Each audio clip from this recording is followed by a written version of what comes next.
ഹോട്ടലിൽ കയറി ബീഫ് ഫ്രൈയും കറിയുമൊക്കെ ഓർഡർ ചെയ്യുമ്പോൾ ഓർക്കുക, കിട്ടുന്നതിൽ കൂടുതലും പോത്തിന്റെ ചങ്കും കരളുമായിരിക്കും. സുനാമി എന്നാണ് ഇതിന്റെ വിപണിയിലെ വിളിപ്പേര്. ഹോട്ടലിൽ ഒരു ദിവസം 20 കിലോ ബീഫ് ഉപയോഗിക്കുന്നുണ്ടെങ്കിൽ 5 കിലോയെ യഥാർത്ഥ ഇറച്ചി ഉണ്ടാകൂ. ബാക്കി 15 കിലോയും സുനാമി ആയിരിക്കും, അതും പഴകിയത്.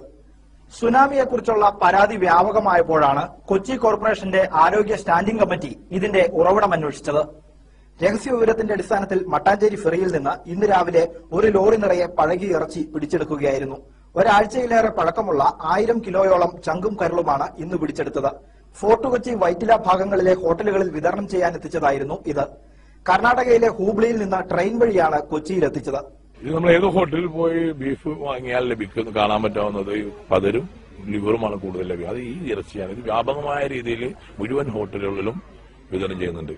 കിലോയ്ക്ക് 35 രൂപയെ സുനാമിക്ക് വിലയുള്ളൂ. ഇത് വാങ്ങി ബീഫിൽ കലർത്തുന്നതോടെ ഹോട്ടലുകൾക്ക് കിട്ടുന്നത് കൊള്ള ലാഭം.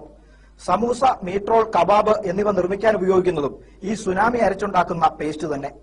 അമോണിയം കലർന്ന ഐസിട്ട് സൂക്ഷിക്കുന്ന സുനാമി കഴിക്കുന്നവർക്കുണ്ടാകുന്നത് ഗുരുതരമായ ആരോഗ്യ പ്രശ്നങ്ങളും. സ്ഥിരമായിട്ട് ഉപയോഗിക്കുന്ന ആളുടെ കിഡ്നി, ലിവർ തുടങ്ങിയ ഇന്റേണൽ ഓർഗാൻസ് ഡാമേജ് ഉണ്ടാകാനുള്ള സാധ്യതയും അതുവഴി അത് ക്യാൻസർ തുടങ്ങിയ രോഗങ്ങളിലേക്ക് മാറപ്പെടാനും അപ്പോൾ തന്നെ ഗ്യാസ്ട്രിക് അപ്സെറ്റ് ഉണ്ടാകാനുള്ള സാധ്യതയും വളരെ കൂടുതലാണ്.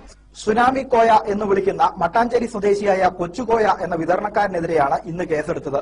സുനാമി കോയയെ പോലെ നിരവധി പേർ കർണാടകയിൽ നിന്നും ആന്ധ്രയിൽ നിന്നും കൊച്ചിയിലേക്ക് സുനാമി കടത്തുന്നതായും വിവരം ലഭിച്ചിട്ടുണ്ട്.